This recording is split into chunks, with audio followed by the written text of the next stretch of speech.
अस्सलामुअलैकुम दोस्तों, मैं हूं सैयद अली और आप देख रहे हैं सब कुछ सीखो यूट्यूब चैनल।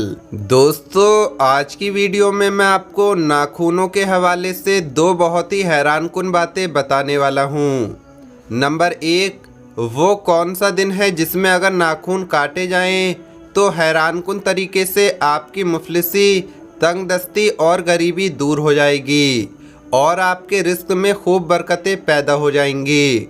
सुन्नत समझकर अगर अल्लाह की रज़ा के लिए अगर आप ये अमल करेंगे तो इंशाअल्लाह अल्लाह पाक आपको इतना रिज़्क़ अता फरमाएगा कि आपसे संभाला नहीं जाएगा। और नंबर 2, आपको वो भी दिन बताएंगे कि जिस दिन में नाखून काटने से वो बीमारी लग सकती है जो जानलेवा तो नहीं है, मगर उस बीमारी का इलाज अब तक दरियाफ्त भी नहीं हो सका है।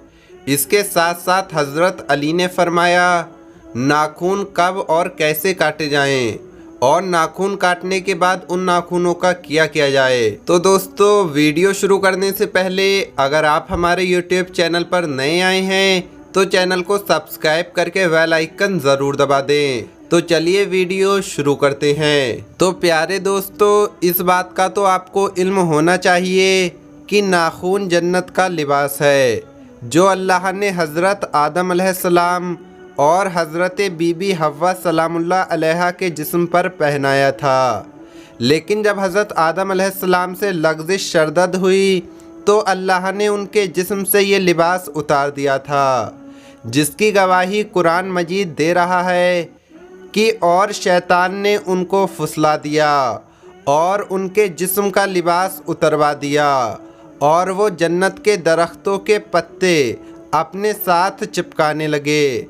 फिर अल्लाह ने हज़रत आदम अलैहिस्सलाम और हज़रत बीबी हव्वा के जिस्म से उस लिबास को ख़त्म कर दिया था। और दोस्तों, बतौर निशानी ये लिबास इंसान के पाँव और हाथों की उंगलियों में रख दिया गया है। ये जन्नत का लिबास है जो अल्लाह ने इंसानी जिस्म में बतौर निशानी रखा है। दोस्तों, पहले हम नाखून काटने के बारे में आपको हज़रत अली का फरमान बता दे रहे हैं, उसके बाद फिर आगे की गुफ्तगू करेंगे जो बहुत ही ज़्यादा हमारे लिए फ़ायदेमंद है। एक रात इशा की नमाज के बाद हज़रत इमाम अली अपने घर की तरफ जा रहे थे कि रास्ते में आपने देखा एक शख्स अपने नाखून काट रहा था।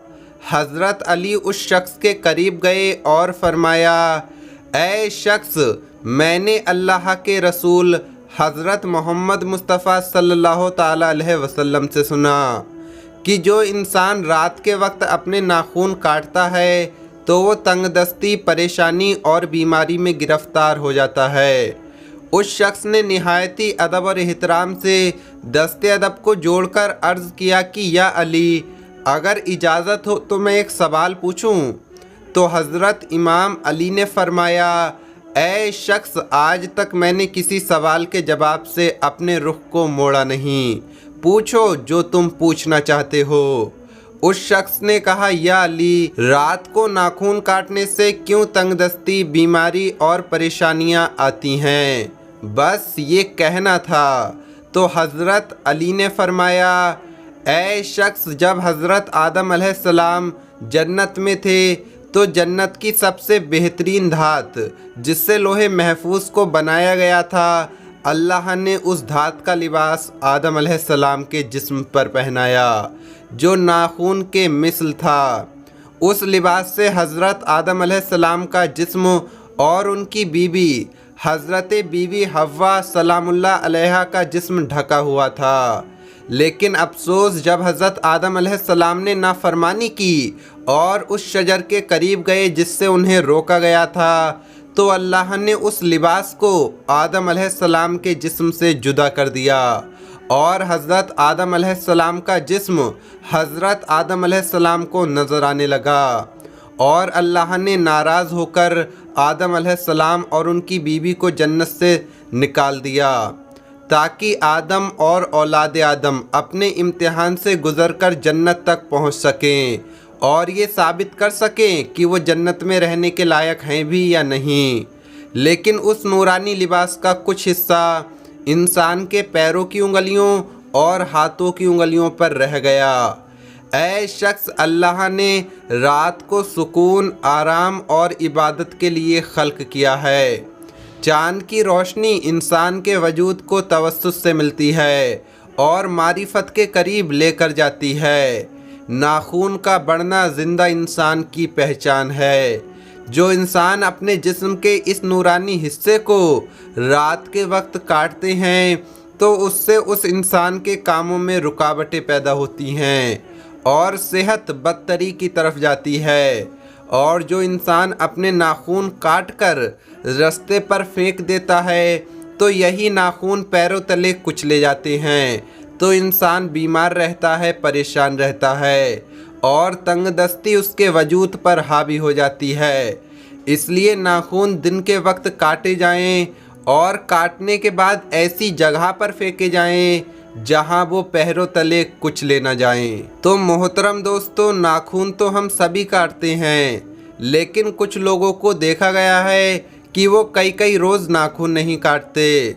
तो इस बारे में शरीयत में 40 दिन की हद ज़्यादा से ज़्यादा रखी है, वरना वो शख्स गुनहगार होगा और बीमारियों में मुब्तला होने का अंदेशा है।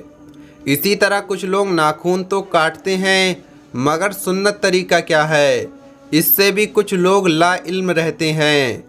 तो इस हवाले से नाखून काटने के वैसे तो 2 तरीके मनकूल हैं, लेकिन हम आपको इन दोनों में से जो आसान तरीका है वो बताने जा रहे हैं। सबसे पहले अपने दाएं यानी सीधे हाथ के कलमे की उंगली से शुरू करें, यानी शहादत की उंगली से शुरू करना है। फिर सबसे छोटी उंगली पर ख़त्म करना है। इसी तरह बाएं हाथ की सबसे छोटी उंगली से शुरू करें और अंगूठे पर ख़त्म करें, और फिर दाहिने हाथ के अंगूठे का नाखून भी तराशें। और ये भी हुजूर सल्लल्लाहु ताला अलैहि वसल्लम से मरवी है, इसलिए अक्सर उलमा का इसी पर अमल है। पैरों के नाखूनों के बारे में कोई तरकीब मनकूल नहीं, लेकिन उलमा ये बयान करते हैं कि पाँव की उंगली में वुज़ू करते वक्त जिस तरह खलाल करते हैं उसी तरकीब से पैरों के नाखून तराशे जाएं, यानी दाएं मतलब सीधे पाँव की छुंगली से शुरू करें और अंगूठे पर ख़त्म करें, और फिर बाएं पैर के अंगूठे से शुरू करके छुंगली पर ख़त्म कर दें। और ये बात याद रखें कि दांत से नाखून नहीं काटना चाहिए, क्योंकि ये मकरूह है और इससे बर्स की बीमारी पैदा होने का अंदेशा है। और कुछ लोग सारे नाखून काट लेते हैं लेकिन छुंगली या किसी और नाखून को छोड़ देते हैं। तो ध्यान रहे कि हुजूर पाक सल्लल्लाहु ताला अलैहि वसल्लम और सहाबा इकराम का ये तरीका बिल्कुल नहीं है। प्यारे दोस्तों, अब आते हैं नाखून न काटने के मखसूस दिन की तरफ। नबी करीम हुजूर सल्लल्लाहु ताला अलैहि वसल्लम ने बुध के रोज़ नाखून काटने से मना फरमाया है, और फरमाया है कि जो शख्स बुध के दिन नाखून काटेगा उसको बर्स की बीमारी लग जाएगी। इसलिए हमको बुध वाले दिन नाखून काटने से बचना चाहिए। इसी तरह दोस्तों, अब जान लेते हैं कि नाखून काटने के लिए कौन सा दिन बेहतर है, कि वो कौन सा दिन है जिस दिन नाखून काटना हमारे लिए फ़ायदेमंद हो सकता है। ये रिवायत मिरात उल मनाजिही शरा मिस्कात के अंदर मौजूद है कि जो आदमी जुमेरात के दिन अपने नाखून काटता है वो कभी गरीब नहीं होगा, गुर्बत, फ़कीरी और मुफलसी उसके पास कभी नहीं आएगी। जुमेरात बरकत वाला दिन है, इस दिन नाखून काटने वाले को अल्लाह पाक बसी ही रिस्क अता फरमाएगा।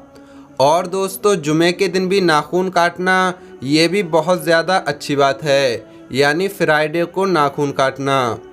दोस्तों, ये तो आपने जान ही लिया कि जुमेरात के दिन नाखून काटने से रिस्क में इजाफ़ा होता है, मगर नाखूनों के मामले में हमारी कुछ गलतियां ऐसी हैं कि जिनकी वजह से हमारे रिस्क में कमी हो जाती है और हम लोग नहुसत का शिकार होते हैं। अमूमन देखने में आता है कि लड़कियां अपने नाखूनों को बढ़ा कर रखती हैं और वो इस पर खुशी महसूस करती हैं।